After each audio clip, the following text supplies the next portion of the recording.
Hi folks, and welcome to another exciting Unity development workshop brought to you by the Game Institute. I'm Gary Simmons, and in this workshop it's going to be a little bit like a retrospective developer's diary in many ways, because I'm going to be discussing with you all of the steps that I had to take, all of the decisions that I had to make, and all of the code that I had to implement in order to take my racing game title, GI Racing, from an idea that was just in my head to a full finished product. Now, if you haven't played GI Racing yet, what are you waiting for? Head over to the Game Institute website and do that now. And you can download that game by clicking on that big button in the top right corner of your How to Build a Racing Game training area. And make sure you play it and get an idea of the scope of the project that we're going to be developing in this workshop. Now, I will say that racing games such as GI Racing require quite a lot of precision from the control mechanism. So if you've got a joypad or a joystick, definitely use that. It's going to be a lot more fun. The keyboard really doesn't work too well with GI Racing. In fact, I would go as far to say that using GI Racing on keys is about as much fun as a hernia. So a word of caution before we continue. If you've never done any programming before, this is one of our more advanced Unity development workshops, so this is definitely not the place that you should begin. And if you've already purchased our game developer package, there's going to be materials in there ideally suited to you that are going to take you from a complete novice and get you up and running very quickly with game development. Alternatively, even if you have some programming experience but you've never developed in the Unity environment before, this is probably still not the workshop that you should be taking right now, okay? I actually developed a workshop called An Introduction to Unity for Programmers, 20+ hours of video training introducing programmers to the Unity environment and developing in the Unity game engine. And that's really where you should begin, okay? And in that workshop, we build a simple game based on the retro arcade classic Breakout. We called ours Balls of Steel, and this workshop is going to assume that you have at least that core level of knowledge that we teach in that course, and that building a game on a similar scope to a Balls of Steel is something that you're quite comfortable doing at this point, okay?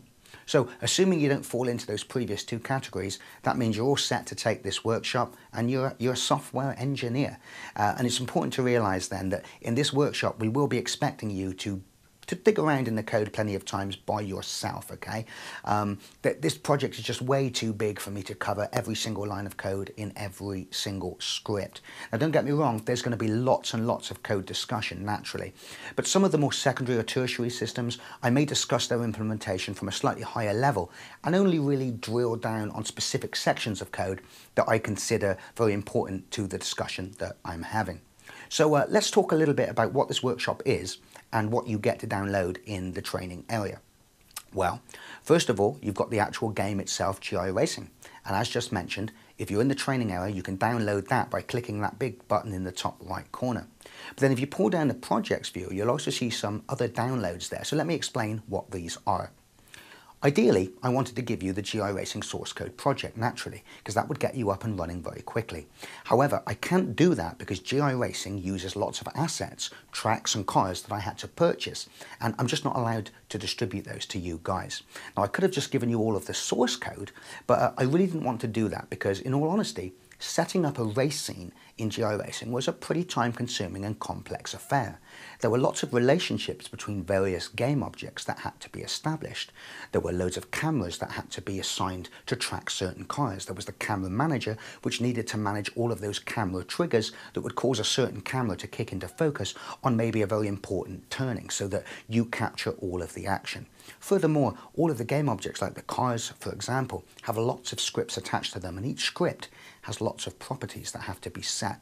And therefore, when I was working in GI Racing, each racetrack was a separate race scene, and I only ever developed one race scene from scratch. For me, that was the Bathurst racetrack, and I would spend time setting up all the cameras, all of the cars, and all that sort of stuff.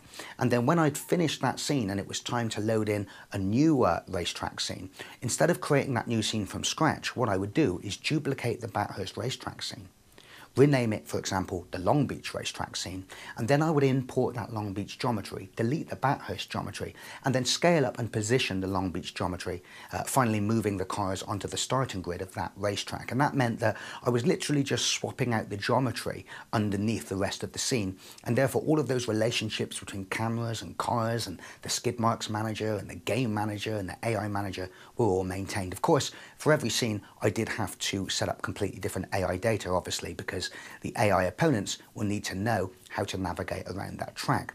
So because I wanted you to benefit from this same thing, what I decided to do was make a second copy of the project called the GI Racing Student Prototype. Now that's an exact copy of the GI Racing project, but it contains assets that we are allowed to distribute. It contains the Woodland Drive racetrack that was developed by our very own Mr. Adam Hull, and the car model used is from Unity Technologies' car tutorial. Now, the nice thing about this is when you load it up, all of the project settings are also intact. So the physics manager, for example, is configured. The collision matrix is configured, and all the various layers and their assignments have all been set up. So that's going to get you up and running very quickly in taking that project and making it into your own racing game. From time to time, you will see me go from one project to the other in this video, and whether I'm actually looking at the GI Racing project or the GI Racing Student prototype is going to very much depend on what it is I'm trying to show you. So if you look in the training area and pull down the projects tab, you'll see there are actually 4 downloads there. There are 2 versions of the source code project, one for the free version of Unity and one for the pro version of Unity. Now, this isn't strictly necessary, as the pro version will load into Unity free, but you will get lots of warnings about all the various features that aren't available in the free version. So in order to spare you that barrage of warnings, I just took those features out and made a separate project with those features stripped away, and you can just load that into the free version of Unity without any problems and any of those warnings. I also have pre-built the student prototype, so you can just download it and play it using both the free and the professional versions of Unity. So even if you've only got Unity free, or Unity Standard as it's often called, you can still download and have a look and play with the version that was built using a Unity Pro. And that's very important because GI Racing was actually developed with Unity Pro in mind. It uses the deferred rendering path. And if you look at it in free, where we don't have access to the deferred renderer, the lighting is gonna have some artifacts. So I want you to see what it looks like with Unity Pro, where we've got post-processing effects, things like high dynamic range lighting, bloom, and all of the lights are treated per pixel. So there you go, that's what those downloads are for. And if you look in the lessons pull down, you'll also see that there is a document that you can download called the script reference. Now this is the GI Racing scripting reference that I wrote for you guys. And in fact, your first assignment after this lesson is going to be to read that document from front to back, because it's in that document that I discuss and list all of the scripts used by GI Racing. And we discuss how they're used, to what objects they should be assigned, and what all their properties mean in the inspector, okay? So it's going to be assumed in the next lesson that you've read that, and that you've also got a copy of it close to hand, so that when I mention something like, we're now going to look at the crash collider script, you kind of know what that is, even if you don't know how it's implemented. So there you go. Make sure you read that document. It's about 70 to 80 pages, so it's a pretty long read, but well worth doing, and it's going to make the rest of this workshop easier for you to understand. Finally, let me just say that you're going to get lots of very useful scripts with this project and some tools by way of custom inspectors that are going to really shave months and months, hopefully, off the development time of your own racing game. That being said, though, it's important that you realise this isn't a racing game development kit. You can expect to build your racing game just by clicking a few buttons or dragging and dropping a few items. When I developed GI Racing, I had a very specific feature set in mind, and my scripts have been authored to address that specific feature set.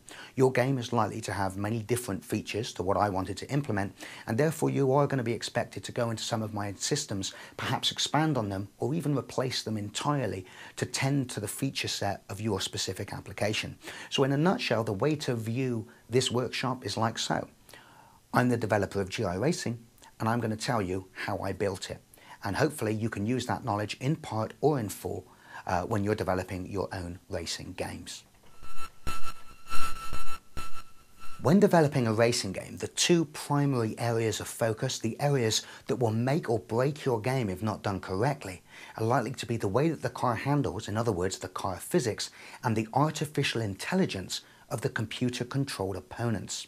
So what I'd like to do now is talk about both of these subjects from a very high level, as they apply to racing games in general, but also how they specifically apply to GI racing. And I'm going to start with the subject that I think gave me the most problems during development, and that is the artificial intelligence. Let's have now a brief history of artificial intelligence in racing games.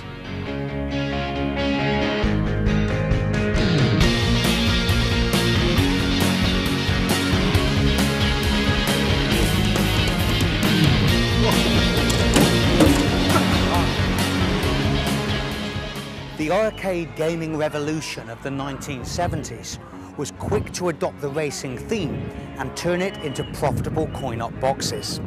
In 1974, Atari released Grand Track 10, considered by many to be the first arcade racing game. It boasted a monochrome display, sprite-based graphics, and a top-down perspective view of the racetrack. It was a single-player game, but had no AI opponents whatsoever. The player simply had to compete against a clock in order to accumulate points. Now, that doesn't sound very exciting by today's gaming standards, does it? Sadly, I have to admit to investing many of my childhood hours playing this game and many others just like it.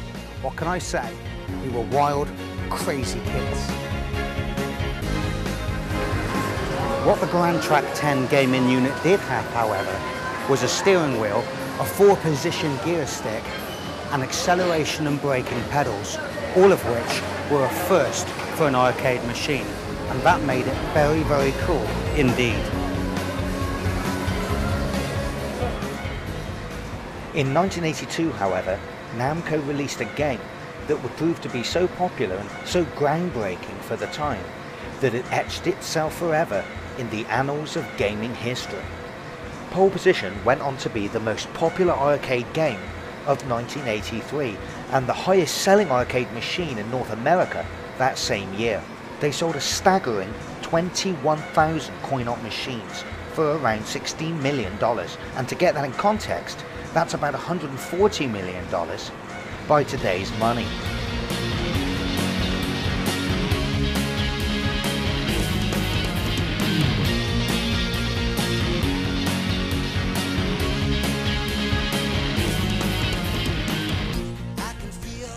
Pole Position boasted full-colour graphics, scaling sprites, a driver-esque perspective view of the racetrack, and was also the first racing game ever to be based on a real-world racing circuit, the Fuji Speedway. More importantly, it was also considered the first racing game to have proper AI opponents.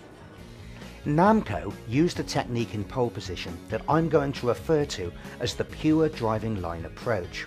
Processing power at the time was extremely limited, far too limited to have the AI making strategic driving choices or trying to cope with driving under the influence of real-world physics.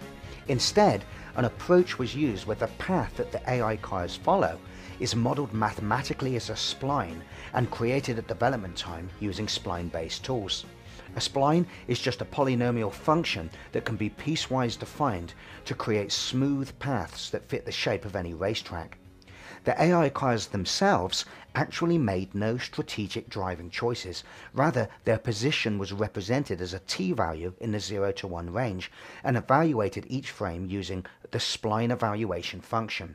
That is to say, using a t-value in the 0 to 1 range, any position along the length of the race circuit can be calculated using the spline function. The t-values could be simply incremented each frame based on the car's supposed speed to make the cars move along their race lines. Using splines allowed the developers to draw in efficient driving routes so that cars could, for example, cut into the interior of corners and appear to have more organic driving patterns. Velocity information could also be encoded. Multiple driving lines can also be used to represent vehicles driving in different lanes, as can clearly be seen here on the screen when looking at Pole Position's 2-lane racing circuit. AI cars driving round a racing line in this fashion, however, are extremely limited. It's very much like a train on a train track or a bead being pulled along a piece of string. That is to say, they cannot deviate from that line. Using the pure driving line approach, however, has many disadvantages. The AI cars will always follow the exact same path every time the game is run. The AI cars are also completely unaware of their current surroundings. They're unable to make strategic driving choices. The AI opponent is essentially driving in a vacuum, oblivious to how the player or the other cars on the track are driving. Furthermore, because the AI cars will never deviate from their driving lines, even if the player smashes into the AI car, no response to that collision will be modelled. The AI car will never deviate from the driving line and will simply carry on interpolating along its path as if nothing happened. Also, if the player drives in front of an AI car, it will not be aware of this and will not try to avoid it. And finally, although multiple racing lines are available, it can be tricky using this technique to have the cars changing lanes. 15 years later, the pure driving line approach was still being used extensively to control the steering behaviours of AI cars in racing games. GTA 3, for example, used driving lines for its background animations. Even today, some 30 plus years later after that initial release of Pole Position, many driving games are still using techniques that are, at least to some extent, derived from the pure driving line approach, and GI Racing is no exception. Eventually, the pure raceline approach was no longer considered acceptable. The AI cars would need to break free of the racing line to perform obstacle avoidance, exhibit strategic awareness, and race under the influence of at least a rudimentary physics system. Therefore, the racing line idea evolved. The AI cars were no longer glued to the racing line, but simply used the racing line as a guide to create their steering vectors. Some racing games that were endorsed by professional drivers actually featured a driving line guide modelled on the professional driver's real-world racing line. Often, though, in order to aid the AI in navigating the track in some earlier race games that adopted this approach, the AI cars would have much more simplified physics than that applied to the player's car. This often led to much frustration on the player's part when the AI cars appeared to take corners or perform maneuvers in a way that his or her car was simply not capable of. It felt like the player and the AI were playing from a different rulebook. Another method that was commonly used is the concept of chasing the rabbit. That is, the AI car is constantly heading towards some other invisible object, the rabbit in this analogy, that is always up ahead of it. This may be a pre-recorded race performance, or the rabbit itself may be travelling along the race line some distance up ahead of the car, as seen in this current animation. It should be noted, however, that both these methods are only really applicable to games where the track is either predefined or singular in its route, which of course was the case with GI Racing. Free-form worlds would instead need to use some form of path-finding logic to navigate from point A to point B, perhaps using a grid of race lines and using a path-finding technique such as A-star to plot the route from one raceline node to another. This is not a system we need, however, and therefore is beyond the scope of this workshop. In GI Racing, we used a method derived from both the racing line idea and the chasing the rabbit method to create our hybrid steering system for our AI opponents. As you can see in the current animation, I have temporarily rendered the rabbit as a sphere and have mounted the camera on an AI car while it drives around the Long Beach racetrack. The cars are not glued to the race lines at all, but their rabbit is, and the cars are always heading towards the rabbit, which is projected some distance ahead of it. Notice how the distance at which the rabbit is projected ahead of the car is based on the car's current speed. This means on long open straights, where the car is going very fast, it has plenty of warning about upcoming corners. But when the car slows down to take that corner, the rabbit is moved closer to the car so that it doesn't try to cut across the corner, which could cause it to try and drive through a wall and crash. In GI Racing, the AI cars and the player's car use the exact same physics model as one another. In fact, they even use the same car script that is responsible for modelling that physics, so we shouldn't get any complaints from our players about our game being unfair. The only difference is that the player's car prefab has a standard input controller assigned to it, and the AI cars have an AI controller script assigned to it. In either case, the controller has a seemingly simple job. It has to communicate with the car script and provide it with a value in the -1 to +1 range for both the steering axis and the throttle axis. From the car script's perspective, it doesn't matter whether it's being controlled via an AI controller or a player controller. The input from the controller is the same, those two axis values. Of course, steering around the track is only one part of the puzzle. We need our cars to also make strategic decisions about when to overtake. We also need them to know how to avoid obstacles in their path and to generally make decisions based on an awareness of where the other cars are in relation to it. Therefore, our AI is actually going to need to be composed of 3 separate subsystems. The first system is what we've discussed, the racing line stroke rabbit system. This is used to guide not only the steering vectors that the car should be heading towards, but also the speed that it should be going while navigating around the track. The second subsystem is the local awareness / strategy system, so that cars know when it is safe to overtake, what is the best race line to be on at any time, and how to adjust the throttle so as not to smash into a car that may be in front of it and go in slower. And finally, we're going to need a rudimentary obstacle avoidance system at the very least, so that if the AI car finds itself approaching one or more crashed vehicles on the track, it can make an attempt to steer around the obstacles and not blindly follow the race line into the pile-up. As long as our AI drivers seem to be trying to avoid such obstacles, a convincing illusion is going to be maintained. So we're going to talk now about all 3 of these systems and how they've been designed in GI racing. So let's first talk in more detail about the steering system used in GI racing. This is what the AI cars are going to use to steer their way around the track and adjust their speeds appropriately for a given section of that track. From our AI's perspective, our racing track is going to be carved up into sections using dividing lines or planes referred to in GI racing as track interfaces. We will create a track manager tool that is going to aid us with the placement and the alignment of these interfaces. As this diagram shows, the interfaces are positioned on the racetrack and are aligned with the orientation of that racetrack as closely as possible. The plane normals all face forwards in the direction of race flow, and any pair of neighbouring interfaces bound what we refer to as a section of track or a track section. The width of the track at that interface line is also recorded and stored in the interface structure, allowing us to also create bounding wall planes to test for car containment. With these interfaces properly defined, we can easily iterate through the array of interfaces at race startup and locate the specific section of track in which each car starts.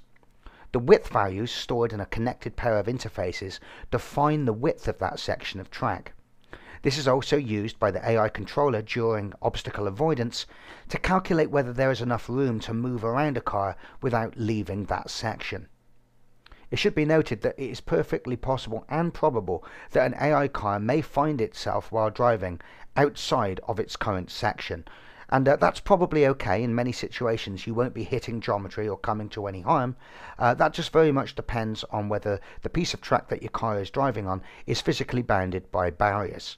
Our system handles this anyway and only really uses the track widths as a guide for obstacle avoidance and for finding the section containing the car at race startup. Therefore, what is really important is that every car on the starting grid must be contained in at least one section at race startup. The interfaces in GI racing should be placed consecutively, with interface 0 being placed on the race circuit's starting/finishing line. This is important because the AI system will detect when any car passes interface 0 and will increase that car's lap counter and process any end of race conditions. Because the interfaces are laid down in order, the AI cars only have to do a full search of the interface list once at race startup to find the initial track section that they are contained within. From that point on, each AI controller will contain a reference to its target interface, the interface it is currently heading towards. Once the car has passed onto the front side of its current target interface, this becomes the previous interface, and the next interface in the interface array is selected as the new target interface. So we can see that the dividing planes of the interfaces and with their track widths, when treated as a connected chain, fully form the shape of the racetrack and the sections of that track over which our AI cars will drive. The interfaces can also pre-calculate and store their distance from the starting line, in other words, interface 0, so that at any point around the track, the AI or the player car can query the system as to its progress in miles or kilometers around the racing circuit, or as a percentage of the entire lap length.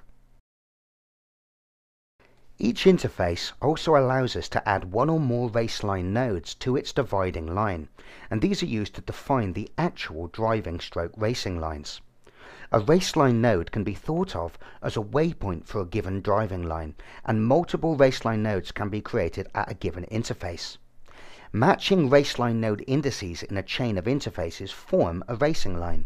For example, the first raceline node added to each interface will be chained together to create the first racing line. The second raceline node added to each interface will be chained together to form the second racing line, and so on. Now, unlike the pure racing line approach, it is perfectly acceptable for us to define our race lines as a chain of waypoints that live on these interface boundaries, even if this creates sharp direction changes in the racing line. We don't have to worry about using smooth spline-based definitions. Remember, our cars are not rigidly interpolating along these lines. Instead, they are chasing a rabbit that is. That means that sharp direction changes in the race line itself will not be mirrored in the car's movement. Our car is loosely conforming to the path laid out by the race line, that is all. The track manager script that we have written handles not only the storage and runtime querying logic of this interface system, but it also has a custom inspector written for it, making it very easy for us to place and adjust our interfaces and our raceline nodes. The custom inspector for the track manager also performs a scene view rendering overline in the editor, giving us gizmos and other GUI elements in the scene view to position our interface and raceline nodes with ease. The raceline nodes can be positioned anywhere along the interface line of its parent interface. The position of each raceline node is actually stored parametrically as a t-value in the 0 to 1 range, describing an offset between its left and right wall planes. The raceline nodes are not only the waypoints that our cars are going to use to generate their steering vectors, but also store the speed at which the car should be going at that point in the raceline.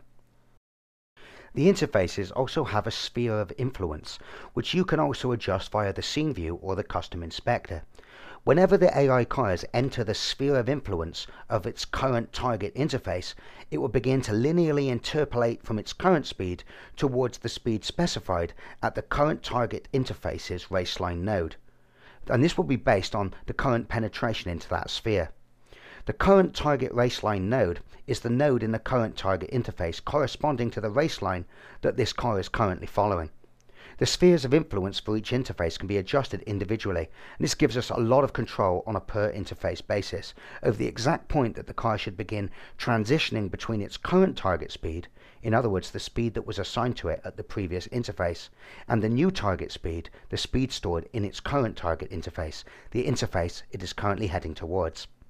Furthermore, the number of raceline nodes in a connected pair of interfaces does not need to match. If the number of raceline nodes at the next target interface is less than the number at the previous interface, this will automatically cause a lane merge, and this is handled automatically by our system. This is very useful because in GI racing I often collapse down to a single raceline on very sharp corners, so that I could have that raceline cut tight into the inside of the corner and have the AI cars really going at extreme speed without having to worry about the car's power sliding sideways out into a second line of traffic. Conversely, a fork in the raceline will be the result if the previous interface has less raceline nodes than the current target interface. Now you'd be right if you thought that placing all these interfaces by hand and positioning all the raceline nodes on each interface line sounds like a pretty time-consuming affair. Furthermore, we also have to input speed values for each raceline node. Now the Bathurst track, as an example in GI racing, I had to place 230 interfaces. Each interface had roughly 2 raceline nodes on average. That was 460 individual raceline nodes that needed to be created and have their speed values entered. Now, while there's no automatic way of placing the interfaces, the Track Manager's custom inspector does make it as easy as possible. Every time you add a new interface, it will automatically position it at the previously laid interface, offset by some user configurable amount, in the direction of track flow. Furthermore, any raceline nodes that existed in the previous interface are automatically created in the new interface as well, with identical parametric t-values for their positions.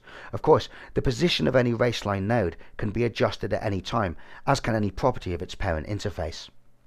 Finally, there is a section in the custom inspector of the Track Manager called the Auto Population Settings.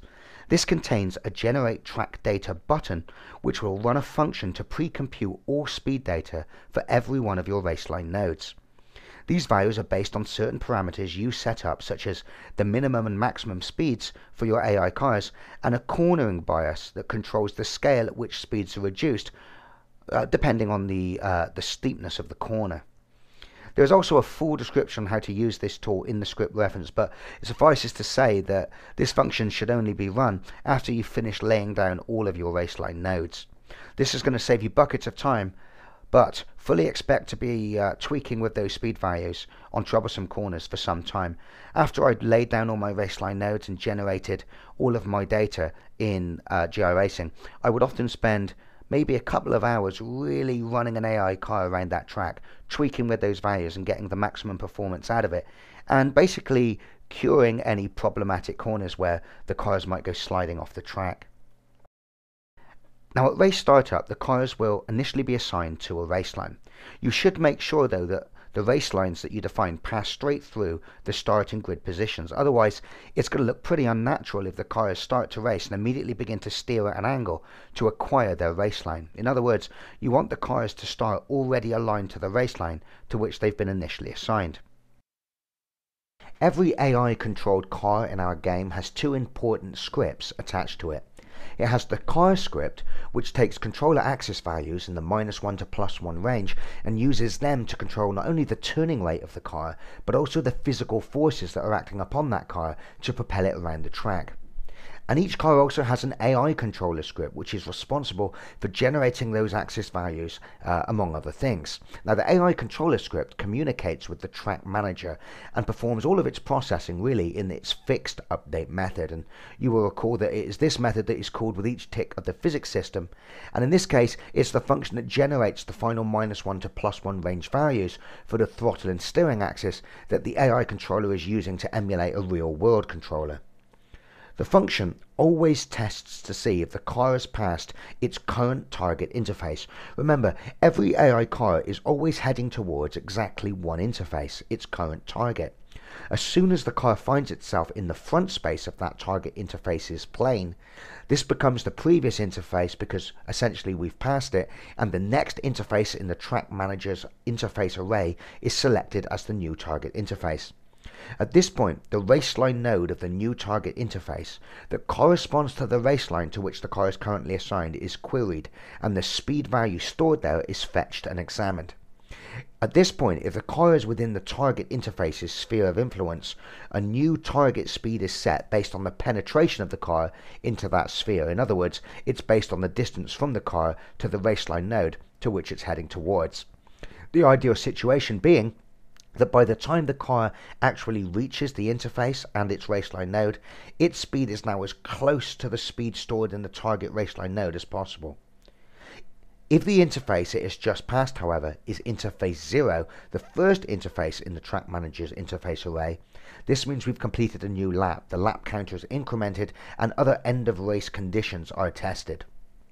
Assuming the target speed is different from the car's current speed, the difference between the two will be used to create a scalar that will be used to increase or decrease the throttle value. Now, this incremental value is kept pretty small as the entire range of our throttle is only in the -1 to +1 range, where a value of less than 0 causes braking and thus deceleration in the car script. The scalar used to add or subtract from the throttle position is somewhat arbitrary, to be honest, and a good value can be selected via testing. Every time the fixed update runs in the AI controller, the throttle position is always being adjusted up or down to try and take the car's current speed as close to the current target speed that it is trying to match. The speed fetched from the raceline node, however, is only the ideal target speed. That is, the speed the car should go if there were no obstructions or other drivers blocking his route.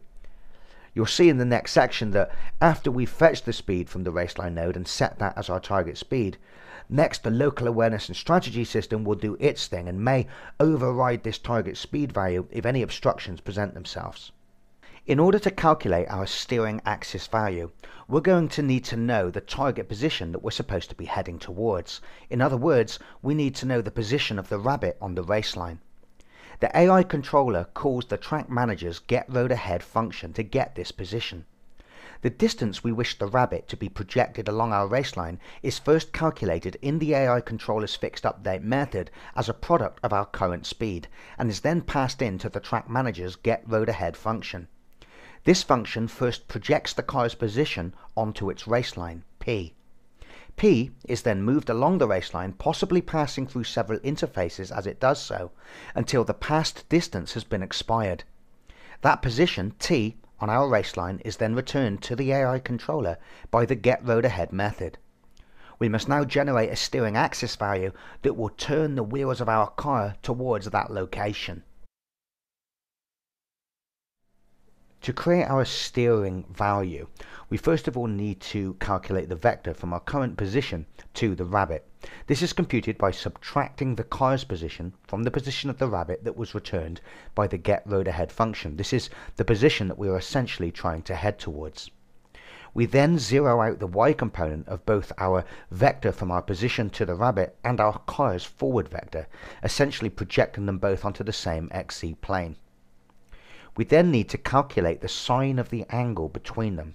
We can do this by normalizing both our input vectors and performing a cross product. Assuming both of the inputs are unit length, the length of the resulting vector will be the sine of the angle between them. That is to say, our steer value will be 0 if both input vectors are parallel, and 1 if they are at 90 degrees to one another. If the sine of the y component of the vector returned from the cross product is negative, we then flip the sign of our steer value, as it means we need to steer in the opposite direction. This is looking pretty good so far. We now have a steer value in the -1 to +1 range, where -1, for example, means we would need to steer 90 degrees to the left, and +1 means we need to turn 90 degrees to the right. Of course, the scale is slightly wrong at the moment, as our cars don't have a 90-degree steering lock. Therefore, the steer value should be multiplied by some further scaling value, which I'll call the steer mapping value for now. Now, this should ideally be calculated as 90 degrees over the maximum turn angle of our car, and this is a pretty good place to start. However, I find this didn't really work too well for me, and I had to fudge the numbers a little bit to get a better steering response, because I also have differing maximum turn angles based on the car's current speed. Through testing, I got a more realistic steering by multiplying the steer value by 7.5 and then scaling the final result by my current speed factor, that is, current speed over top speed. Now, this isn't quite as arbitrary as it might seem, as 7.5 is actually 90 over 12, and 12 degrees is the maximum steering angle of my AI cars, so that part is pretty spot on. I do, however, further scale by the speed factor of the car. Now, we have a steering value in the -1 to +1 range, but we don't want to simply just use this as our new horizontal axis value, because that would cause very abrupt changes in the steering of our AI car's wheels. Instead, we interpolate from the current steering value to this new steering value over a short amount of time, simulating perhaps the time it would take for a real driver to turn the steering wheel through that many degrees. At this point then, we now have both our steering and throttle values, and these can be sent to the car script, and it's going to move the car in the same way as if a proper player controller was being used. Of course, the actual implementation is a great deal more complicated, as we have things like auto-scaling AI skill levels and different weather conditions to contend with, which will alter the way that the AI drivers drive. And we're going to look at how all of this is implemented in code later in the workshop. What we do have for now, though, is a fundamental understanding of the basic raceline/rabbit system used by the AI controller to emulate a real player controller, and the axis values that they generate. Of course, generating these axis values so far has been done in pretty much isolation from the way that other cars are driving on the track. That is to say, these axis values only describe the first step in the process, what those axis values should be, assuming there are no obstructions in the way. What we're going to look at now in the next section is the local awareness/strategy system that the AI controller also uses in its fixed update function in order to perform things such as obstacle avoidance and also make decisions about what lane the car should be in at any given time and what is a good time and a safe place to change from one lane to the next. In the previous section, we saw how the AI controller, during the beginning of its fixed update pass, fetches the speed data and a position vector from the track manager. We saw that this data is used to create both a target speed and a target position. Furthermore, we also saw that towards the end of the fixed update function, how this target speed and target position can be used to create our -1 to +1 range axis values for both our throttle and steering axes. Before the final axis values are calculated, however, another module of code is executed which can override both the target speed and the target position fetched from the track manager. This module is what I call the local awareness/strategy system, which I'm going to discuss now. In order for our cars to make strategic driving decisions, it needs to know what's going on around it. It needs to know if a car is right in front of it so it can brake, for example. It needs to know if there is another car to the left or right of it, as this may influence its decision to try and change into a lane on that side of it. Furthermore, it needs to make intelligent decisions about which race line to be on and when to make a change to that lane. For each AI car, I created something analogous to a sensor network using a combination of triggers. Now these triggers are just standard Unity colliders configured as triggers and are set up on layers such that they are only sensitive to the colliders of our car prefabs. The front trigger is a small rectangular trigger aligned and elongated in the direction of the car and protruding into its front space by approximately 30 meters. It is roughly the width of a car and therefore on straights is generally only being triggered by other cars that are up ahead of it on the same race line.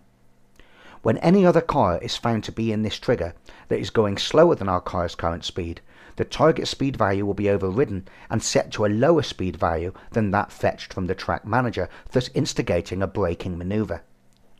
Considering the speed that we are racing around our track and the relatively small size of this collider, any car to be found in this trigger is actually really very close to us and there's a real risk of us hitting it up the backside if we don't slow down. Therefore, a threat in this trigger is always used to cause the car to brake to some degree.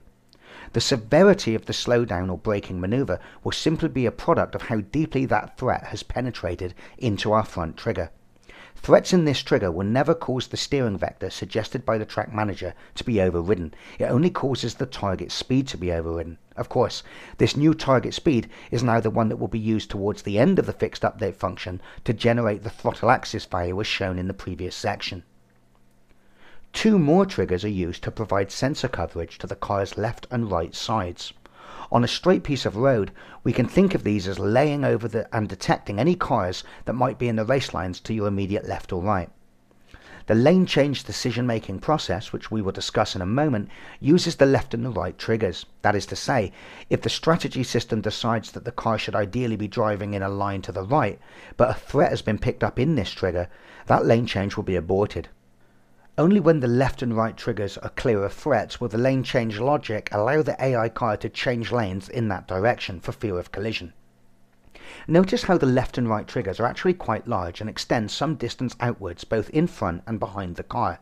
This makes sure that our AI car does not try to pull out in front of another driver recklessly, or pull out behind another car until it has passed by some distance. Of course, the length that you make these triggers will influence your driver's recklessness in this regard, so it's up to you how long you make them. A merge trigger is also temporarily enabled only when the track manager's get road ahead function encounters a lane merge while interpolating along the race lines to calculate the rabbit's position. If a lane merge is encountered up ahead, remember, this is where the number of raceline nodes at one interface is greater than the number of raceline nodes at its next interface. The merge trigger will be enabled and provides a mechanism to allow cars approaching the lane merge to file into a single lane in an orderly manner. The merge trigger is the same length as the front trigger, but now spans the entire width of the track. It essentially projects all the cars, even those that are not on its raceline, as if they were on its raceline, which causes them to be treated as threats when they would normally not be. This causes the car to slow down just like any other threat in its front collider, and give way to the cars that are in its front space. and give them time to merge into your race line. Of course, any cars behind us will be doing the same thing. They'll be giving way to us in the same way. I'm using the word us here to refer to the AI car whose point of view I am explaining this process from. Now, the merge trigger is only enabled when a lane merge is encountered up ahead. In GI racing, the track manager's get road ahead method takes a parameter that allows you to specify, independent of the rabbit's projection distance, the distance you would like the function to scan ahead down the race line for lane merge situations. The next trigger that forms part of our sensor network is called the long range trigger, and one of its purposes is to pick up very serious threats, such as stationary or crashed vehicles on the track up ahead. These have to be handled very differently because of the vast relative velocity at which we're going to be approaching such objects. This trigger spans the whole width of the track and has its orientation updated each frame, so that although it moves with the car, it is always aligned with the current section of track the car is in. This trigger is fairly large and projects 200 meters down the track. Now, this is important because the speed we might be approaching a stationary vehicle, well, we're going to need plenty of time to react and plot a course around it and adjust our speed accordingly. Now, if we simply relied on the front trigger for this with its mere 30 meters of length, by the time the threat was registered, we would already be condemned. We just wouldn't have enough time to stop or to find a steering solution around it. Several tests are actually performed during the fixed update of an AI car to test whether that car represents a serious threat to others. For example, we test that we are not travelling in the opposite direction to the flow of our race line, or that we're not going really slow, or perhaps even stopped. Now, if any AI car finds itself to be in this state, its navigation mode is changed from the normal navigation mode, race line following mode, to a mode called recovery mode. When in recovery mode, the AI path following logic is abandoned and it tries to maneuver back on course using a series of reverse and forward maneuvers. This code is pretty simple, and we're going to wait until the source code coverage of the AI controller to really drill down on that one. But the important part is once it reaches a certain speed threshold in the direction of track flow, the AI car's mode is changed back from recovery mode to line following mode, and the AI car then is treated as normal.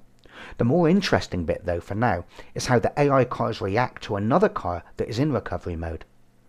If our AI car finds a threat in its long-range trigger that is in recovery mode, the AI controller will abandon the normal line-following logic and will enter a section of code that will try to plot a course around the obstacle and adjust its throttle accordingly. We use a very primitive obstacle avoidance system in our AI controller's fixed update method when this is the case, and we'll discuss this later.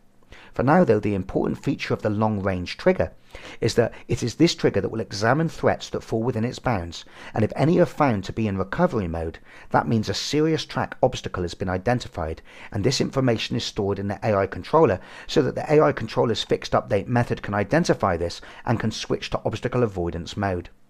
Therefore, when an AI car puts itself into recovery mode, it is essentially announcing to all other AI cars whose long-range triggers it may fall within to beware and to plot a course around it. The long-range trigger is not just used for finding threats that activate the obstacle avoidance mode. After all, this mode is, in normal situations, very scarcely utilized. If you've laid your race lines down correctly, the cars should be navigating around without any problems, unless of course the player's actions cause them to crash. The long-range trigger, however, is also used to record the speeds of the closest car up ahead of us in each race line. This is done with each update so that we always know which lane is the fastest lane from our perspective, and we use this to decide what lane to change to, the lane with the fastest recorded speed. This is much more useful than just storing the distance of the cars on each race line, as the race line that has the car furthest ahead of us is not necessarily the fastest or the best one to change to. Even if we are having to slow down because we have a car in our current lane may still be the fastest lane and we should stay in it. In such a scenario, pulling into another lane might give us some initial space to maneuver, but then will cause us to slow down more severely as we get blocked by an even slower car travelling in that lane. This can make the AI driving look very stupid, so by always knowing what is the fastest lane, not necessarily the clearest lane, it allows us to select lanes with much more perceived intellect. So then, we now have a front trigger which overrides our target speed to provide us with braking when we have a threat very close to us that is in our lane. We have a long range trigger which records the lane speeds of each race line as well as recording any threats that were found to be in that recovery state. These threats override all navigation logic and cause obstacle avoidance code to produce the throttling steering targets, and we'll see the obstacle avoidance code in a few moments. We also have the left and right triggers, which allow our lane change logic to know whether it is allowed to change lanes in that direction. And finally, we also have the merge trigger, which just treats all cars immediately up ahead of us, irrespective of their driving line, as if they are in our front trigger, that is, as if they are on our driving line. The merge trigger is only activated if the rabbit projection method, the get road ahead function of the track manager, encounters a lane merge situation up ahead of us.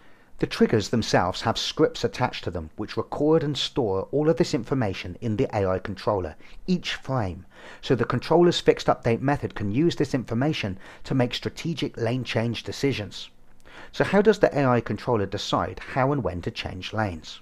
Well, every time a lane change happens, a lane change counter is reset to 0.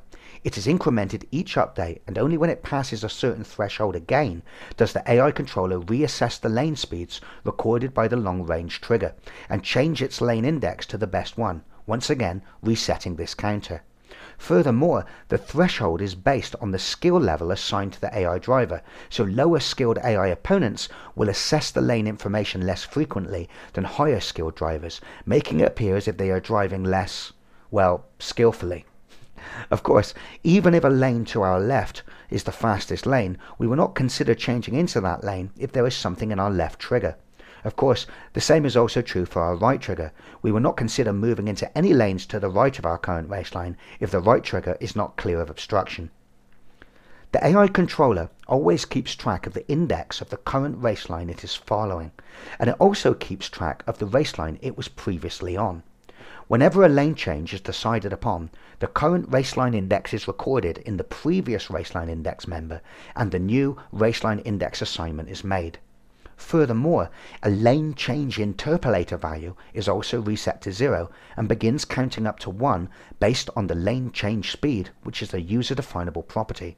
A lane change speed of 2, for example, would mean the interpolating value will count from 0 to 1 over a 2-second period. Now, I didn't mention this earlier for keeping things simple, but when the AI controller calls the track manager's get road ahead method to fetch the target position, it actually passes in the current raceline index the car is assigned to, the previous raceline index it was assigned to, and this lane change interpolator value.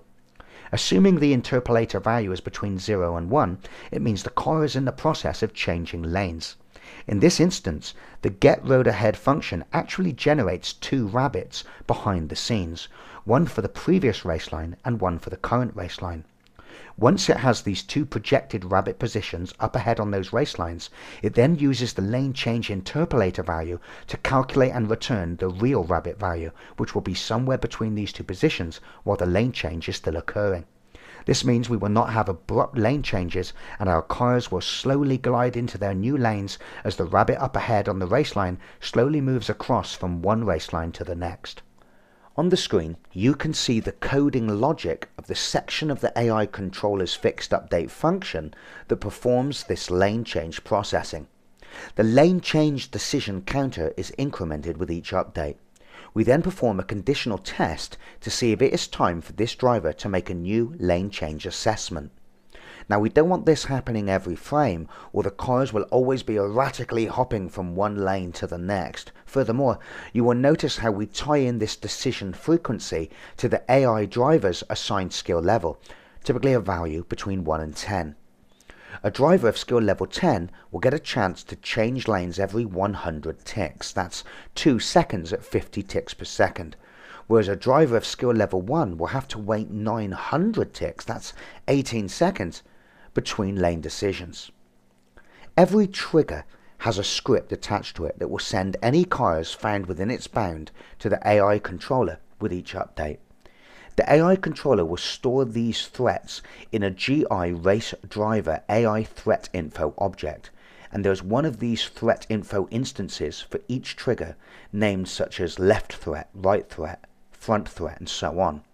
And we can use these threat object instances throughout the fixed update of our AI controller to test if a threat exists in that particular region. We actually use 3 variables to describe our current raceline situation. cur RLN and prev RLN store the indices of the current and previous raceline nodes that we are or were assigned to respectively. However, we also have temp RLN, which is actually the raceline that we are driving along right now, and this may not be the same as the current raceline that we've been assigned to. A car may be assigned to raceline 2, for example, but may be temporarily forced onto raceline 1 because of a lane merge. The car is now driving along raceline 1, but will try to acquire raceline 2 as soon as it becomes available again. Notice how in this code we also check the laneinfo.distance property for infinity in the first conditional statement. Now, laneinfo is an instance of the GI RaceDriver laneSpeedInfo class. It is populated each update by the AI controller with the assistance of the long-range trigger. Every car that is found to be within the long-range trigger's bounds will be sent to the AI controller. The AI controller will check its distance and raceline. If this is the closest car found on that raceline so far, its speed and distance are recorded. At the end of the long-range trigger collection pass, the laneSpeedInfo object will contain the speed of the closest car on each raceline. If any raceline, though, is found to have no cars on it, its speed will be set to math infinity, meaning it's completely clear. Notice how in the first conditional check, even if it is time to make a lane change decision, if the speed of the raceline that we are currently driving along is set to infinity, then it means the line that we're on is completely free and there is no point considering changing lanes. Assuming that is not the case, however, we step into the raceline finding code. We first check that we have no objects registered in our right trigger. If the game object reference is null, it means it is free from obstruction and we can consider lanes to the right of us. We then enter a while loop to step through all of the racelines to the right of the raceline that we are currently testing, using the track manager's getNextRight raceline node method to do this. This will always return the index of the raceline immediately to the right of the lane that we've passed in, or -1 if no further right racelines exist. Assuming one does exist, however, and its speed is better than any we have found so far, we record the raceline index and the speed for future tests. At this point, this is our current best candidate. Notice, however, any point we find a raceline that has a speed of infinity, we immediately stop testing any further and brake, as we have found a free raceline and there's going to be nothing better than this. Once we have processed the right lanes, it's now time to process the left lanes using the same method. However, we only do this if we did not find a completely empty line up above, or if there are no threats registered to our left. In other words, we have no cars in our left trigger. At the end of both these sections of code, we will have found the fastest and best raceline that we want to change to. So now we make our current raceline the previous raceline, we store the newly found raceline as our new raceline, and we reset the lane change decision counter to 0. Notice how we also set the lane change interpolator to 0. Remember, this will be incremented slowly from 0 to 1 and passed into the track manager's getRoadAhead method to allow us to slowly interpolate that rabbit position from one lane to the next, smoothly and slowly over time. So, our trigger network is really just a way to slow our car down if threats present themselves and provide us with a means to collect lane speeds which can then be used to make sensible lane change decisions. In these simple cases, only the target throttle is ever overridden from the data returned from the getRoadAhead method. However, in the case where our long-range trigger identifies a car within its bounds that is currently put into recovery mode, well, remember this means it is either stationary or has a dangerously low relative velocity, or perhaps if it's the player's car, it may actually be driving around the track the wrong way. When this is the case, the obstacle avoidance code should be activated and will become completely responsible for generating the target speed and the target vector that will be used to generate the throttle and steering axis values. At this point, once the obstacle avoidance code is active, we do not pay any attention to the raceline data or speeds returned from the track manager's getRoadAhead method. It is in this section of code, once again, that is in the fixed update method of the AI controller, that the obstacle avoidance subsystem is implemented, and that's what we're going to talk about next. Detecting whether our obstacle avoidance code should be activated in our AI controller's fixed update method to override the target speed and positions returned from the track manager is fortunately delightfully easy. The long-range trigger during the physics update will have registered any cars in its bound that are in recovery mode with the AI controller. At the end of this process, the AI controller will have stored the closest long-range threat, that is, the closest car to us in our long-range trigger that is in recovery mode. This will be stored in the long-range threat structure inside the AI controller, and therefore all our fixed update code has to do is test whether the long-range threat structure has a valid reference to a game object. If the game object reference is null, it means no long-range threats were found, and we can calculate our throttle and steering axes as normal. If the game object reference is not null, however, it means we have to execute a different code path in our AI controller's fixed update method to generate our new target speed and target positions using the obstacle avoidance logic instead. Our obstacle avoidance code is very simple and deals with threats one car at a time. That is to say, our long-range threat structure will only ever contain a single game object, the closest threat. Once that threat has been dealt with, it will then process the second threat, and so on. You can of course implement a much more complex pathfinding strategy if you so wish, and that would be very easy to plug into the existing framework. The obstacle avoidance code first asks the threat car for its current target interface. We then ask the track manager for information about this section of track. What we are interested in finding first of all is the left and right wall planes of the track section that the threat car is in. Then we can calculate whether we have enough room to get around it on each side. Once we have the wall planes, we can then calculate the distance from the threat car to its wall planes. Now, if either of these distances are negative, it means the car is behind either its left or right wall plane and therefore is not actually contained in its section of track. It may have, for example, after a crash, ended up outside its track section on a grass bank. When this is the case, we don't compute an avoidance path as the threat is not blocking the actual track that we wish to drive along. Assuming this is not the case, however, we calculate the distance from the threat car colliders AABB to the left and right wall planes.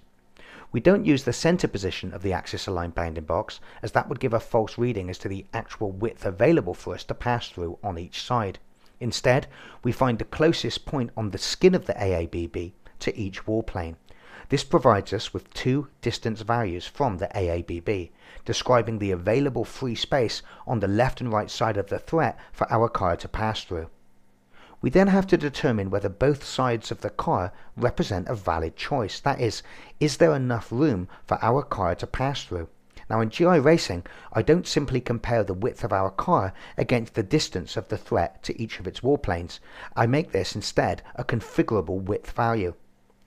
I do this because firstly, we are making our decision based on a very loose-fitting AABB of the threat, which is going to be less accurate when the threat car is actually rotated at an angle. This will give us false negatives, thinking that we cannot pass by on a certain side of the car when actually there is enough room to do so. Furthermore, even if there is not quite enough room for our car to pass through without skimming the threat slightly, we might decide in that scenario that we want our car to try and bash through the gap.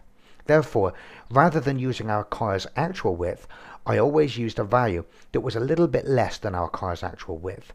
This made up for the false readings given by the threat's AABB and meant that the car would try to smash its way through gaps if they were only very partially blocked.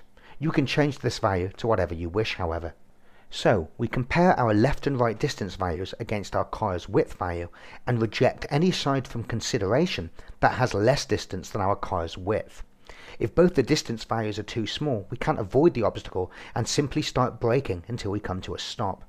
In the case where both are valid options, however, we need to make a more informed choice about which is the most sensible side to choose.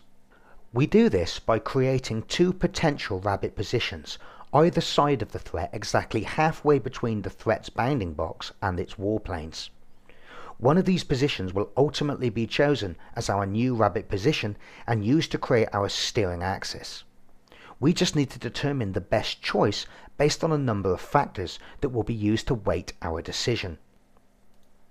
For example, we should give some weight to the sine of the angle between our car's forward vector and the vector to each of these rabbit positions. Ideally, we wish to head towards the position which requires the least amount of steering, so we will calculate the sine of the angle between our car's vector and both rabbit positions and assign weights to the left and right decision based on the severity of that angle. We should also factor in, at least to some degree, which side of the track our car is currently on. If we are already on the left side, then it makes more sense to head towards the left rabbit position and vice versa. So we will also perform that test and use that to weigh our left and right decisions also. We will also weigh into the decision which side of us the threat is on. Ideally, we want to keep ourselves as far away from the threat as possible, so if the threat is to our left, this should go some way to influencing our final decision to choose to go to the right. You can control the weight that each of these tests has in the final decision by tweaking the AI controller's fixed update code. Finally, although I said our technique does not take multiple obstructions into account, it actually does in a very simplistic way. Once we have our potential rabbit positions, we then will sweep a small sphere from that position down the track a certain distance, and collect a list of any other cars that the swept sphere may intersect. We will use Unity's physics.spherecastAll function to do this for us. The result will potentially be two arrays of objects, one list for the left rabbit and one list for the right rabbit. We then will examine each car in each list and use its distance from that rabbit position to further weigh our decision. For example, if a car is found only 3 meters in front of the left rabbit position, this will weight the decision much more heavily than if it was 10 meters away, as it may mean it is too congested for us to pass through. Each threat in each list will be summed up in this way, leaving us with a final weight for each list, which can further be used to weight our final decision. We will also record the closest distance of any other car past our rabbit position and use this to generate a normalized congestion value for that position. What that means is, if cars are closer to our rabbit's position, the space to maneuver within is more cramped, and it will have a smaller congestion value, which is then used to scale the target speed that we will generate to pass through that gap. At this point, we have a weight for each rabbit position, and it's time to choose the one with the lowest weight. Now, I did say that these two positions that we have generated are our potential rabbit positions, but I'm going to be honest now, that is not actually true. The thing is, if our car simply heads for one of these positions as soon as the threat enters its long-range trigger, our car will simply drive in as straight a line as possible to reach that position, and this may make our car drive right into the threat, as shown on the screen. So, as a final step, once we have chosen the side of the car on which we wish to pass, we need to back project that position by a certain distance to create an approach line. In GI Racing, the distance used to back project was just half the distance from our car to the target position. The approach line is then computed by entering a loop that steps backwards through any previous interfaces until that distance has all been spent. The distance of the original target position from the closest warplane is recorded and is used to create an approach line that remains this same distance from the warplane when it goes into previous sections of the track. The head of this approach line is then our actual rabbit position that our car should be steering towards. This is our new target position override from which our steering axis will be computed. Remember, as this approach line is being repeatedly recalculated with each update until we have passed the threat, the distance from our car to the threat, which is used to back project that rabbit position, is getting shorter too. Thus, the head of the approach line that we are following will be continually moving away from us until it guides us through the gap. With our target position now calculated, all we have to do is calculate a new target speed. We mentioned a moment ago how we cast a sphere to collect any other cars that lay behind the side that we have chosen to drive down, and how this was used to create a congestion scaler. If the gap has a car very close to it, this will create a very small congestion value, whereas if the side that we have chosen to go down is free from obstruction, the congestion value will be 1.0. This congestion value will be used to scale our target speed down by some degree. Of course, if there are no threats found on the other side of the gap, the congestion value, as I've just stated, will be 1.0, meaning by itself it does not alter our target speed that was fetched from the raceline node. If the gap has a threat extremely close to it, however, or if both paths are completely blocked, the congestion value will be 0 or close to it, causing our target speed to be scaled down to a very low amount, perhaps even 0. Of course, if the target speed has been set to 0, this will eventually cause our AI car to brake to a complete halt. To calculate our final target speed override, we first scale our target speed by our distance to the threat. Now in GI racing, we scale the target speed by distance over 50, remembering to clamp that value to 1.0. This means as we get around 50 meters from the threat, this calculation will begin scaling our original target speed down. We also scale our target speed by the cosine of the angle between our forward vector and the vector to the position on the side of the threat that we have decided to pass through. If we have a greater course correction to make to get on that line, we will slow it down more accordingly. We also scale the target speed by the aforementioned congestion value that we spoke about a moment ago, so that we slow down much more if the space after the gap that we're going to pass through is more thoroughly congested. Finally, the relative velocity of the threat with respect to our car, remember, the threat car itself may also be moving, is added to our current target speed so that we factor in that the threat itself may be moving away from us, and thus we would brake far too severely if we always treat it as a stationary threat. This target speed can then be used to calculate our throttle value. As a final step, the obstacle avoidance code may have taken us way off of the original raceline that we were assigned to. It looks a little bit strange if, as soon as passing the threat, we try to steer quite severely onto that original raceline, as we may at this point be much more closely aligned to another one of the racelines. Think of the example where we were originally on the leftmost raceline, but the obstacle avoidance code has had to take us over to the far right side of the track. If as soon as we were past the threat, we simply steered sharply to acquire the left raceline again, it looks a little odd. Therefore, we always make sure during the obstacle avoidance code that we find the closest raceline and always assign us to it. This way, once we have passed the threat and we are back in line following mode again, we will already be assigned to the raceline that makes the most sense. Now, we are going to look at the source code to the AI controller in future lessons, but of course there is nothing stopping you from cracking open that script right now and having a good look around. Although we will not be discussing the implementation until a later lesson, this lesson so far has been vitally important for explaining the basic high-level AI design that we're going to implement. So make sure that if there is anything that you haven't understood in this lesson so far, that you make sure you rewatch this lesson, because I know there's been quite a lot to take on board so far, and you know what? We're not even done yet. So this is going to be a lesson that you may have to watch quite a few times, so be prepared for that. So we now have a high-level understanding of the type of AI design that we're going to be using in GI racing. And of course, we're going to really drill down on the implementation specifics in future lessons. So what I want to talk about now is the car handling, or the car physics.